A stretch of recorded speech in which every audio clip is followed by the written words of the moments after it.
আল্লাহ নবীর গোটা জিন্দেগি যদি কেউ মানে রে যুবক, মায়ার নবীর গোটা জিন্দেগি যদি কেউ ফলো করে, তাহলে মায়ার নবীর গোটা জীবন দেখলে পরে সে মিলাদুন নবীও পাবে, সিরাতুন নবীও পাবে। জন্ম থেকে 40 পর্যন্ত এই সময়টাকে রাসূলের জীবনের মিলাদুন নবী বলা হয়। জন্ম বৃত্তান্ত নিয়ে আলোচনা করা হয়, কারণ এই সময়ের ভিতরে রাসূলের নবুয়তি পাইছেন 40 বছর বয়সে। 40-এর আগ পর্যন্ত রাসূল নবুয়ত পান নাই। এজন্য মায়ার নবী, দয়ার নবীর এই অংশটা আলোচনা করলে পরে নফল বন্দেগীর সওয়াব।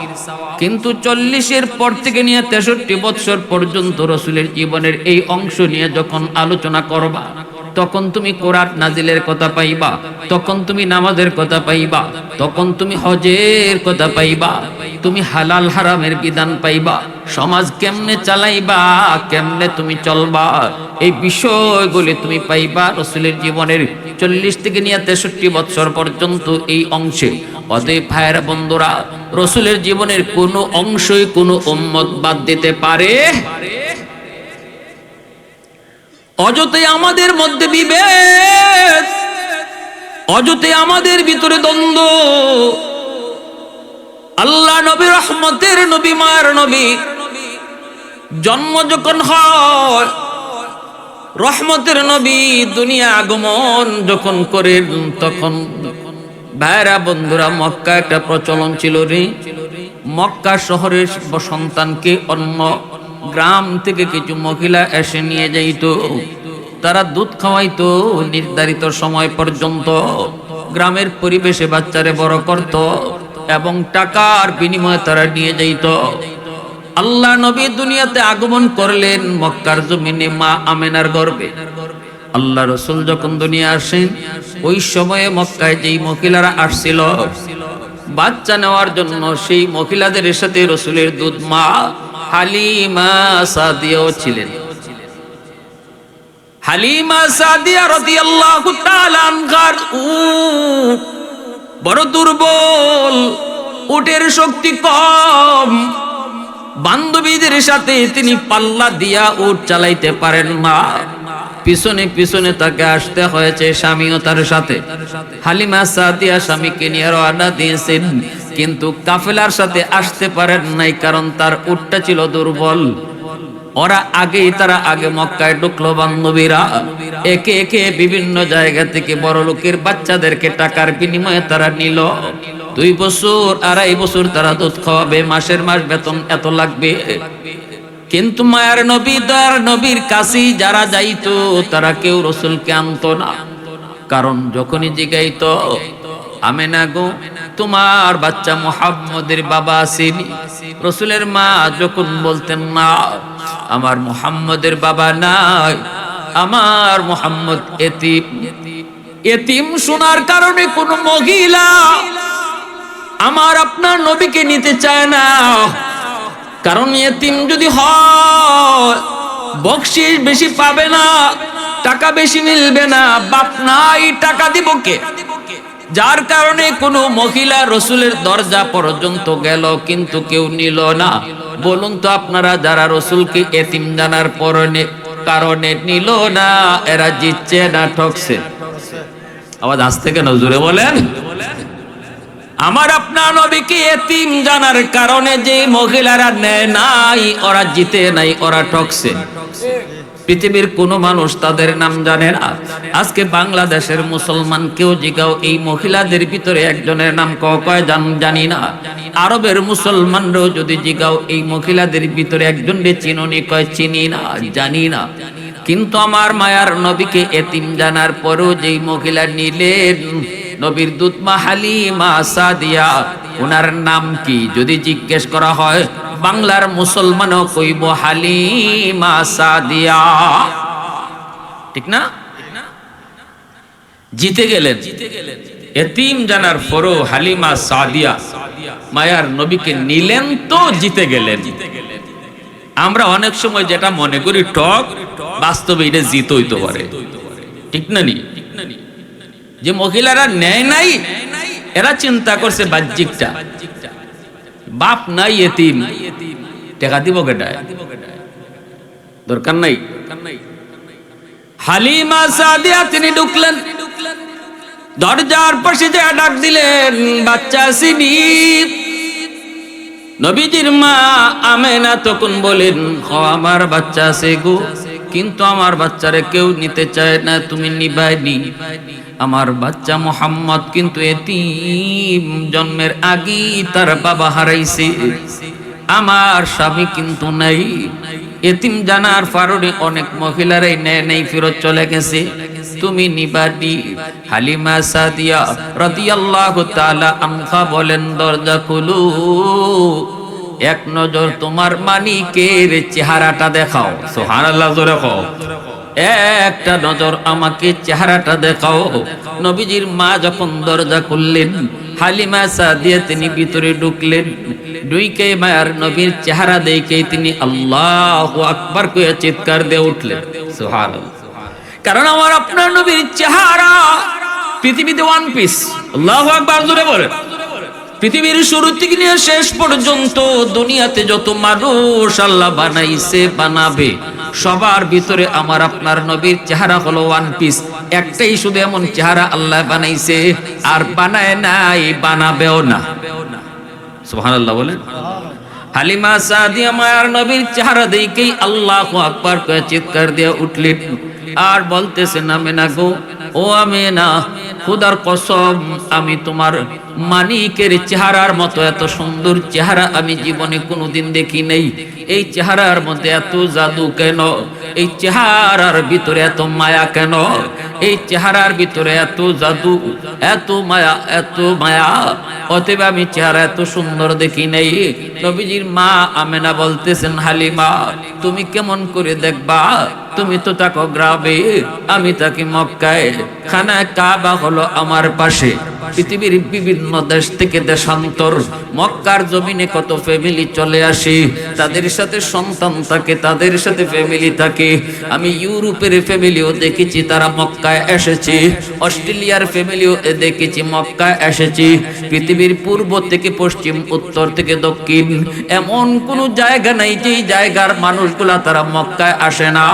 কত ফ্যামিলি আমি দেখেছি, কিন্তু আমি আমেনা কসম করে বলি, আমার মানিক মুহাম্মদের মতো আমি দ্বিতীয় কাউকে দেখি না। আল্লাহ পাক রব্বুল আলামিন তখন কই, জিবরাইল, আমার বন্ধুর সৌন্দর্যের প্রশংসা চলছে। হালিমাও দেখে নাই, আমেনাও দেখে নাই, তুমি জিবরাইল নিয়ে আমার বন্ধুর মতো কাউরে দেখছো? একটু কও। জিবরাইল আমিন কয়, আল্লাহ, আমি জিবরাইলও তো পৃথিবীর এমন কোন জায়গা নাই যেখানে যাই নাই, যেখানে বিচরণ করি নাই। আল্লাহ, কসম করে বলি গো মালিক, তোমার বন্ধু মুহাম্মদুর রাসূলুল্লাহর মতো আমি জিবরাইল পৃথিবীর কোথাও কখনো কোথাও দেখি নাই। সব জায়গায় আমি ঘুরেছি, কিন্তু পাই নাই। আল্লাহ পাক তখন বলতেছে, জিবরাইল, তুমি কেমন করে পাবা? আমেনাও কেমন করে দেখবে? হালিমাও কেমন করে দেখবে? আমি আল্লাহ কি বলি শোনো, আমি আল্লাহ তো হলাম বানানেওয়ালা, আমি তো মানুষ বানাই। অতএব আমার কথাটা শোনো, আমি আল্লাহ আমার বন্ধুর মতো আরেকজন পৃথিবীতে বানাই নাই, বানাইমু না। আওয়াজ দেয়া কও না সুবহানাল্লাহ। মুসলমানের আওয়াজে কও না সুবহানাল্লাহ। উলফত মে তেরি ওয়াদান কো তোরা, বু বকর উমর নকশে কদম তেরা না ছোরা, আয়ুশাক নবী ওয়াকে আসরারে মদিনা, সুলতান কা সুলতান है सुल्तान मदीना, सरकार का सरकार है सरकार मदीना, गुलजार का गुलजार है गुलजार मदीना। अल्लाह ने मक्का ही में ये काबा बनाया, इस काबा का काबा तेरी मरकद को बनाया, আসসালাম হাজি চলে যা রাহ মদিনা, সুলতান का सुल्तान है सुल्तान मदीना, सरकार का सरकार है सरकार मदीना, गुलजार का गुलजार है गुलजार मदीना। आवाज दिया कहो अल्लाहु আকবার। ভাইরা বন্ধুরা, এবার আল্লাহর নবীকে তিনি নিলেন, নবীকে কুলে নিয়া হালিমা সাদিয়া তিনি চলে আসলেন। উটের পিঠে উঠবেন, গ্রামে চলে যাবেন। এই দিকে দেখা যায় উটের পিঠে তিনি আইসা বসলেন। হালিমা সাদিয়ার স্বামী বলতেছে, হালিমা গো, ও হালিমা কিছু পাইছনি? হালিমা সাদিয়া তখন বলেন, স্বামী গো পাই নাই, শুধু চেহারা দেখো, চেহারা দেখলে মনে হয় আমরা সব পায়া গেছি। স্বামী বলতেছে, সবাই তো আগে ভাগে যে লইছে, তুমি পাইছনি কিছু? হালিমা সাদিয়া কয়, কিছু না, চেহারা দেখো। চেহারায় কয় আমরা সব পাইলিছি। আওয়াজ দেখো সুবহানাল্লাহ। আল্লাহ নবীকে নিয়ে তিনি উটের পিঠে বসলেন, আর হালিমা সাদিয়ার স্বামী উটের সামনে বইসা বলতেছে, উট চল, বাড়ি চলে যাই। কিন্তু উট যে বসছে বসছে, উট তো উঠে না, নড়ে না, চড়ে না। হালিমা সাদিয়ার স্বামী বলতেছে, উট কি ব্যাপার, চল পিটায়, কিন্তু উট লড়ে না। পিটা দে, এরপরে উট বসা থেকে উঠে না। যতই পিটায় উট উঠে না, নড়ে না, চড়ে না। এইবার উঠে আল্লাহর কাছে জবান চায়। খাসাইসুল কুবরা নামক কিতাবের ভিতরে লিখেন, উট আল্লাহর কাছে জবান চায়, মালিক একটু জবান দিবাইনি, আমি আমার মালিকের সাথে একটু কথা কইতাম। আল্লাহর পক্ষ থেকে উটের জবান আল্লাহ খুলে দিছে। সুবহানাল্লাহ। আল্লাহ চাইলে উটের জবান আল্লাহ দিতে পারে, আল্লাহ চাইলে গাছের জবান আল্লাহ দিতে পারে, আল্লাহ চাইলে পশু পাখির জবান আল্লাহ দিতে পারে, আল্লাহ চাইলে মানুষের জবানও আল্লাহ কেড়ে নিতে পারে। আর রহমান আল্লামাল কুরআন খালাকাল ইনসান আল্লামাহুল বায়ান। কথা বলার শক্তি দেখে আল্লাহ পাক, কথা বলার শক্তি দিয়েছেন মানুষকে। এই মানুষের কথা আল্লাহ চাইলে কেরাও নিতে পারে, আল্লাহ চাইলে উটের জবান খুলতে পারে, বাঘের জবানও আল্লাহ খুলে দিতে পারে, মাটির জবানও আল্লাহ খুলে দিতে পারে। ভাইরা বন্ধুরা, এবার দেখা যায় উটের জবান আল্লাহ খুলে দিয়েছেন। উট ডাক দেয়া বলতেছে, মালিক আমারে তুমি যতই পিটাও, যতই তুমি মারো, আমি হাঁটবো না, উঠবো না, নড়বো না। কারণ তোমার বিবি তোমার পিছনে কাকে কুলে নিয়ে বইছে, তুমি তারে না চিনলেও আমি উট সেই শিশুটাকে চিনে ফেলেছি। সুবহানাল্লাহ। তোমার কাছে দুধের শিশু, তোমরা শুধু চেহারাটাই দেখেছো, কিন্তু আমি উট হায়ওয়ান চিনে ফেলেছি। ইনি দু জাহানের বাদশা। আল্লাহু আকবার।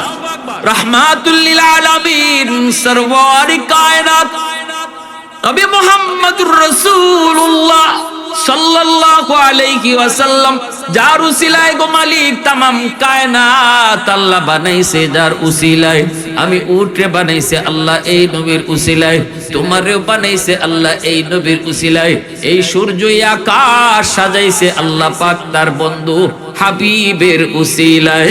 সুবহানাল্লাহ। तमाम দুনিয়া যেই মালিকের পাগল, কিন্তু আল্লাহ ওই দুস্তের পাগল। আল্লাহু আকবার জোরে কও।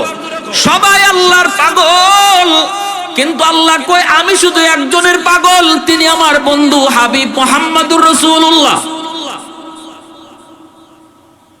অতএব মালিক তোমার পিছনে যদি রহমতের নবী বসে তাহলে বেয়াদবি হয়, নবীর সামনে বসাও, তাহলে আমাকে মারণ লাগবে না, আমি দ্রুত হাঁটা শুরু করব। সুবহানাল্লাহ জোরে কও। রাসূলকে পিছনে রাইখা তুমি বসাতেই কোনা, আমার নবীকে তুমি সামনে বসে দাও। এই কথা বলতে এবার হালিমা সাদিয়ার স্বামী বলতেছি, হালিমা গো, ও হালিমা, কারে তুমি লইয়া উটের পিঠে উঠছো? আমি তুমি চিনি না, কিন্তু উট তার পরিচয় আমারে সিনাই শিখাইয়া দিছে, উটে তার পরিচয় আমারে জানাইয়া দিছে। অতএব তাড়াতাড়ি করে সামনে আসো। হালিমা সাদিয়া তিনি পিছনে চলে গেলেন, স্বামী হালিমা সাদিয়া তিনি সামনে চলে আসলেন। বাচ্চা মায়ার নবী দয়ার নবীকে কোলে লইয়া এইবার স্বামী চলে গেল পিছনে, সাথে সাথে উট দাঁড়ায় গেছে। আল্লাহু আকবার, জোরে হোক। এরপরে উটটা ডাক দেয়া কয়, মালিক, আসার সময় আমি উটের লাগাম ছিল তোমার হাতে, কিন্তু যেহেতু আমি উটের পিঠে রহমতের নবী বসছেন, তাহলে উটের লাগামটা নবীর নরম হাতে তুমি ধরে দাও। সুবহানাল্লাহ, জোরে হোক। মুহূর্তের ভিতরে উটের শক্তি চলে আসলো, বরকত বেড়ে গেল। নবীজির হাত যেখানে লাগছে এখানে বরকত বেড়ে গেছে, ঠিক কিনা জোরে বলেন? রসুলের হাত এত দাবি, এত দাবি, মায়ার নবীর হাত আল্লাহর কাছে এত দাবি। রক্তের শামস নামক কিতাবের ভিতরে লিখেন, তাবুক যুদ্ধ থেকে মায়ার নবী যখন ফিরতেছেন, ওই অবস্থায় নবীজি হযরত আলী রাদিয়াল্লাহু তাআলা আনহুর উরাতে তিনি একটু বিশ্রাম নিতেছেন। আলী রাদিয়াল্লাহু তাআলা আনহু তিনি আসরের নামাজ পড়েন নাই, মনে করছেন নবীজি বিশ্রাম থেকে উঠলে পরে তিনি নামাজটা পড়ে নেবেন। কিন্তু মায়ার নবীর ঘুম লেগে গেল, চোখ লেগে গেল, আল্লাহর নবীর চোখ লেগে গেল। আলী তো চিন্তায় পড়ে গেলেন, হায় হায়, সূর্য তো লাল হয়ে যাচ্ছে, একটু পরেই তো সূর্য ডুবে যাবে, আমার আসরের নামাজ তো কাজা হয়ে যাবে। আমি যদি রসুলের ঘুম ভাঙ্গাই, রসুলকে যদি ডাক দেই, তাহলে নামাজ টাইম মতো পড়তে পারবো। আর যদি নবীকে আমি ঘুম না ভাঙ্গাই, তাহলে নামাজ কাজা হয়ে যাবে। কোনটা করব? আলী রাদিয়াল্লাহু তাআলা আনহু মনে মনে সিদ্ধান্ত নিলেন, না, যেই নবীর উসিলায় নামাজ পেয়েছি ওই নবীর ঘুম ভাঙ্গাবো না, প্রয়োজনে আমার নামাজ কাজা হয়ে যাবে। নবীজির ঘুম ভাঙ্গালেন না, সূর্য ডুবে গেল, আলীর নামাজ কাজা হয়ে গেল, নবীজির ঘুম ভাঙলো। নবীজি চায়া দেখেন আলী রাদিয়াল্লাহু তাআলা আনহুর চেহারাটা বিমর্ষ হয়ে গেছে, চেহারার ভিতরে বড় পেরেশানি। রাসূল বলেন, ইযা সাররাতকা হাসানাতুকা ওয়া ইযা সাআতকা সাইয়্যাতুকা ফাআনতা মুমিন। রাসূলকে প্রশ্ন করা হয়েছিল, নবী গো, ঈমান কারে কয়? রাসূলে কয়, যখনই তোমার কাছ থেকে কোনো নেক কাম হয় তখনই তোমার চেহারার মধ্যে আনন্দ ফুটে, যখনই কোনো অন্যায় কাজ তোমার দ্বারা হয়ে যায় চেহারার মধ্যে পেরেশানির ছাপ আসে, এটাই হলো তোমার ঈমানের আলামত, এটাই হলো তোমার ঈমানের আলামত। আলী রাদিয়াল্লাহু তাআলা আনহুর চেহারার মধ্যে পেরেশানি, আমার আপনার নামাজ কাজা হয়ে গেল, চেহারার ভিতরে পেরেশানি আসে না। ঘুমের ঘরে যদি ফজর কাজা হয়ে যায়, উঠার পরও আমার আপনার আফসোস নাই, বোঝা গেল ঈমান নাই। যদি তার আফসোস হয়, হায় রে, আমার দ্বারা এই গুনাহটা আজকে হয়ে গেল, রাসূল বলেন, এই আফসোসটা হলো তোমার ঈমানের আলামত, ঠিক না? এটা ঈমানের আলামত। গুনাহ হওয়ার পরে যদি অন্তরে অশান্তি না লাগে, নবীজি বলেন এটা আলামত তোমার ঈমান নাই। গুনাহ হওয়াটা বড় অপরাধ না। শয়তান চ্যালেঞ্জ করে এসে আল্লাহর কাছে গুনাহ করাইবো, আর আল্লাহও কইছেন, তুই যত পারস গুনাহ করাইস, আমার বান্দা খালি তওবা করব, লগে লগে মাফ করে দিলেন। 60 বছর 70 বছর গুনাহ করা ইবলিসে সময় ব্যয় কইরা, আর 60 বছর বয়সে আল্লাহর বান্দা এমন তওবা করছে, কানতে কানতে আল্লাহ কয়, 60 বছর লাগাইতাম না, 60 মাসও না, 60 ঘন্টাও না, 60 মিনিটও না, তোমার 60 বছরের গুনাহ আমি 60 সেকেন্ডে মাফ করে দিই। শুধু মাফ করা না, ইল্লা মান তাবা ওয়া আমানা ওয়া আমিলা আমালান সালিহা ফাউলাইকা ইউবাদদিলুল্লাহু সাইয়্যাতিহিম হাসানাত।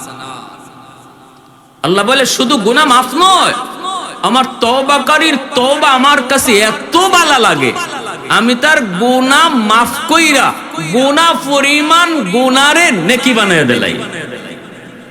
পাহাড় পরিমাণ গুনাহ যদি তাকে পাহাড় পরিমাণ নেকি হয়ে যায়, পাহাড় পরিমাণ সাগর পরিমাণ গুনাহ থাকলে আমি আল্লাহ সাগর পরিমাণ নেকি বানায় দেই। তাহলে তওবার পাওয়ার আসেনি না নাই? এত পাওয়ার। এজন্য গুনাহ হওয়াটা বড় অপরাধ না, গুনাহ হওয়ার পরে যদি কোনো মানুষ ড্যামকিয়ার হয়ে চলে, গুনাহ বারবার করে, তওবা না করে, অনুতপ্ত না হয়, অনুশোচনা না জাগে, আফসোস না করে, এটা হলো গুনাহ থেকেও বড় অপরাধ। কথাটা বুঝে আসছে ভাই? এটা গুনাহ থেকে বড় অপরাধ। এখন তো নামাজ কাজা হয়ে গেছে গিয়া, আপনি আফসোস করতাম, মনের ভিতরে ধাক্কা লাগতো, হায় রে আজকে আমার নামাজটা পড়া হইল না, আল্লাহ তুমি মাফ করে দিও, আর এরকম ভুল হইতো না। আল্লাহ এখন তুই এতটুকু কইতে আর আমি এটা শুনতাম, তুই এটা কইতে বান্দা আমি শুনতাম। এই জন্য ইবলিসে কান্দে, মায়ার নবী দয়ার নবী দেখেন এক বিগলোকে কান্দে, রসুল কয় তুমি বা কান্দো কেন, কেডা তুমি? কয় আমারে আপনি চিনতেন না হুজুর, আর নাম কইলে চিনবেন, তবে আমার দুঃখ আপনার হইনা লাভ হইতো না। আল্লাহ রসুল এখন কও না দেখি উনি একটু কি দুঃখ তোমার? ইবলিসে কয় কইলাম তো আপনি আমার দুঃখ শুনলেও আপনি আমার কোনো উপকার করতা না, সবের উপকার করলো আমার করতা না। রসুল এখন তুমি কেডা? কয় আমি মিস্টার ইবলিস। রসুল কোন কান্দ কেনে?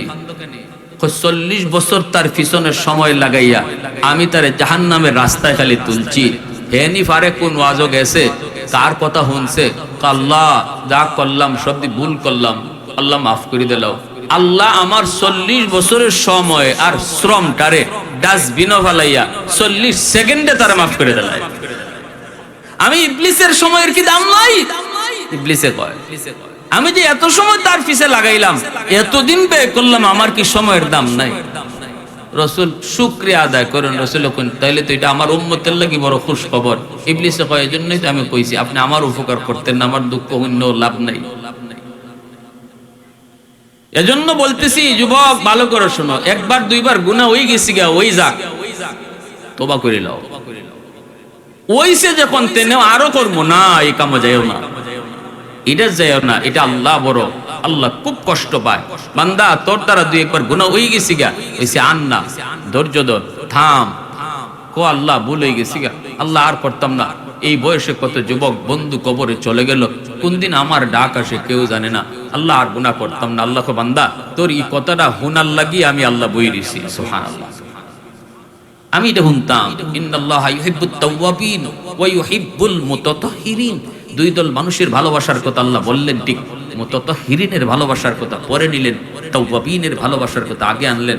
অথচ তাওয়াবিন যে গুনাহ কইরা তওবা করে, আর মুতাতাহহিরিন যে গুনাহ করেই না, যার দ্বারা গুনাহ হয়ই না, এদের ভালোবাসার কথা আল্লাহ পরে নিছেন, কিন্তু তওবাকারীর ভালোবাসার কথা আল্লাহ আগে নিয়ে আসেন। এজন্য আমার পায়রা বন্ধুরা, যুবক যে কথা বলতেছিলাম মন দিয়ে শুনেন। আমার নবী, মায়ার নবী ঘুম থেকে ওইটা বলতেছেন, আলী আলী চেহারাটা তোমার এত পেরেশানি কেন রে? কেন তুমি ভাবে চেহারাটা বানায় রাখছো? সমস্যা কি তোমার একটু কও। আলী রাদিয়াল্লাহু তাআলা আনহু বলেন, ইয়া রাসূলুল্লাহ, ওগো নবীজি আমি আসরের নামাজ পড়তে পারি নাই। আল্লাহর নবী বলেন, আলী কেন তুমি আমাকে ডাক দিলা না? আলী বলেন, আগো নবী আপনাকে ডাক দিলে ঘুমের কষ্ট হবে, এজন্য আমি আপনাকে ডাক দেই নাই। এই কথা বলতেই রহমতের নবীর হাতের কি দাম বলতেছে একটু শুনেন। রসুল দুইটা হাত বাড়ায় বলতেছে, মালিক আজকে আমার আলী আসরের নামাজ কাজা হয়েছে, নিজের ইচ্ছায় নয়, নিজের কারণে নয়, তোমার বন্ধুর আরামের কারণে তার নামাজ কাজা হয়েছে। সূর্য তোমার কথায় যদি চলে ডুবলো কেন? সূর্য তুমি আটকায় রাখলা না কেন? কারণ আমার আলী তো নিজের ইচ্ছায় নামাজ কাজা করে নাই, তোমার বন্ধুর আরামের জন্য তার নামাজ কাজা হয়েছে গো আল্লাহ। সূর্য যদি তোমার কথায় উঠে, তোমার কথায় ডুবে, আমি হাত দুইটা বাড়ায় দিলাম, ডুবন্ত সূর্য তুমি আবার আকাশে উঠাও, যেন আমার আলী টাইম মতো নামাজ পড়তে পারে, আমার আলীর নামাজ যেন কাজা না হয়। রহমতের নবীর হাত দুইটা উপরে তাকতে তাকতে আল্লাহ পাক আবারও ডুবন্ত সূর্য আকাশে আল্লাহ উঠে দিছে। মুসলমানের আওয়াজে কও না সুবহানাল্লাহ। ওয়াল্লাইলু মেঘে জুলফে মুহাম্মদ কে তারান্নুম, ওয়াল্লাইলু মেঘে জুলফে মুহাম্মদ কে তারান্নুম, আশ-শামসু বিরুখসারায়ে আহমদ কে তারান্নুম, والفجر में है सुबह रिसालत की बशारत والعصر में है दौर नबूवत की बशारत हर फूल में है रूय मदीना का तबस्सुम शाखों की लचक में बेक़दा का तकल्लुम यासीन से मौला ने कभी उनको पुकारा हामीम कभी और कभी तौसीन इशारा ये रमज़ है कुछ आशिक़ व माशूक़ के माबैन समझाए जिनके खल्क़ में एक सरवर कौनैन समझाए जिनके खल्क़ में एक सरवर कौनैन আবারও কও আল্লাহু আকবার বাইরে তুমি বলতেছিলাম নবীজির হাতের কত দাম উটটা ডাক দেয়া বলতেছে ও ডাক দেয়া বলতেছে মালিক মক্কা আসার পথে আমি উটের লাগাম ছিল তোমার হাতে এখন যেহেতু রহমতের নবী আমার পিঠে উটের লাগামটা নবীর নরম হাতে তুমি ধরায় দাও নবীজির নরম হাতে উটের লাগাম ধরায় দিলেন সাথে সাথে উটের শক্তির মধ্যে বরকত বাড়ায় দিল কে যেই উট মক্কা আসার সময় বান্ধবীদের সাথে আসতে পারে না গায়ে শক্তি না থাকার কারণে আমার আপনার নবীও সেই উটের পিঠে বৈশা লাগাম হাতে নেওয়ার পরে সেই উটের শক্তি এত বেড়ে গেল বান্ধবীদেরকে অল্প সময়ের ভিতরে রাস্তায় ক্রস করে আগায় চলে যাইতেছে সব উট তার পিছনে চলে গেল নবীজি যেই উঠে বসছেন সেই উট আগে চলে গেল আমার আপনার নবী যখন যার পিঠে উঠছেন সেই সবার আগে চলে গেছে বোরাকের পিঠে উঠছেন বোরাক সকল জানোয়ার হাইওয়ানের ভিতরে বোরাক সবার আগে চলে গেছে নবীজি হালিমা সাদিয়ার উটের পিঠে উঠছেন উট সবার আগে চলে গেছে নবীজি আবু বকর সিদ্দিক রাদিয়াল্লাহু তাআলা আনহুর পিঠে উঠছেন সেই হিজরতের রাতে গারে সুরে যখন নবীজি আবু বকর সিদ্দিককে নিয়ে হাজির পাহাড়ের উপরে ওঠার সময় সিদ্দিক একবার বলেছিলেন নবী গো ওগো নবীজি